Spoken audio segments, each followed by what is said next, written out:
En fait, c'est un événement qui est unique dans les Laurentides, qui présente de la BD québécoise en très grande majorité. Dans le fond, nous, ce qu'on veut, c'est de démocratiser le 9e art, de sensibiliser la population aussi à la BD. C'est un style littéraire à part entière, donc c'est ce qu'on fait ici. Puis on accueille les gens, on est de bonne humeur, puis on a du fun. Chaque année, on essaie toujours d'avoir des nouveaux auteurs, on essaie d'avoir des nouvelles animations. Donc cette année, on a ramené BD 3D qui est ici. À l'intérieur, on a aussi le jeu d'évasion virtuelle et le parcours de l'agent Jean que les gens peuvent compléter, qui sont deux nouveautés grâce à l'entente de partenariat régional avec Tourisme Laurentide et le gouvernement du Québec. Moi, je suis animateur 2D de formation. Puis j'ai tout le temps rêvé de faire de la BD. Dans mes bandes dessinées, en fait, je mets les deux choses que j'aime le plus, les cartoons, les arts martiaux. Donc, on a un ours polaire dans cette histoire-là qui fait des arts martiaux. C'est ma première BD.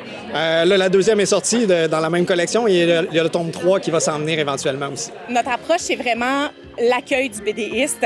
Donc, on veut que nos invités se sentent vraiment chez eux, se sentent accueillis, se sentent bien.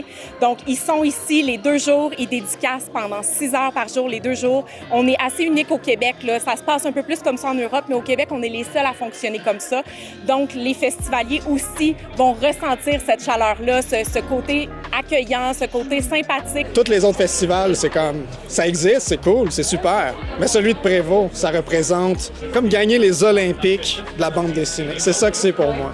Ça vaut vraiment la peine d'être là, puis je suis content qu'il y ait autant de personnes qui viennent me rencontrer, puis que je peux signer les BD et faire des dessins dedans. C'est extraordinaire. Quand le festival se termine, on est déjà en train de préparer la prochaine édition. Donc, les 6 premiers mois, c'est un petit peu plus tranquille, on va dire. De janvier au mois d'août, on est presque là-dessus à temps plein. Cette année, c'est Jessica, ma collègue, qui l'a mis sur pied. Puis, elle a fait un travail fantastique encore une fois. Nous, on invite les BDistes directement.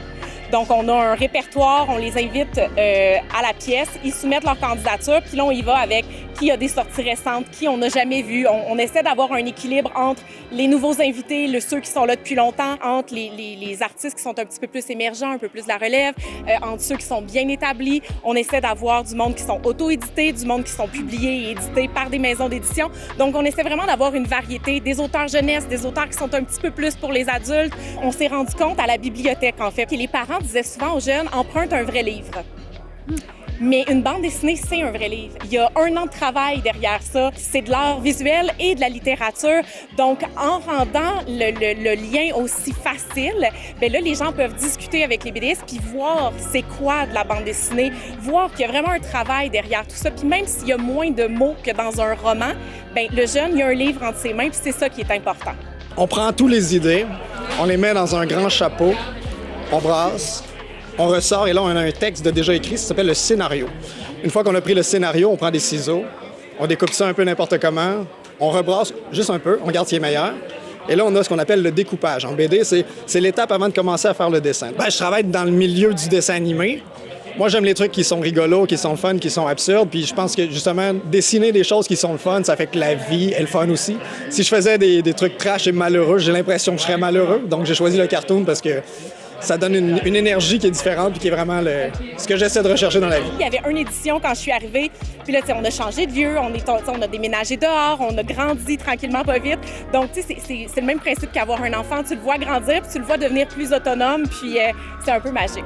Bien, on souhaite qu'ils vivent encore des multiples éditions, qui continuent de grandir, qui continuent de répondre autant aux festivaliers qu'aux BDistes, que les BDistes se sentent toujours aussi bien accueillis, aussi chez eux, chez nous.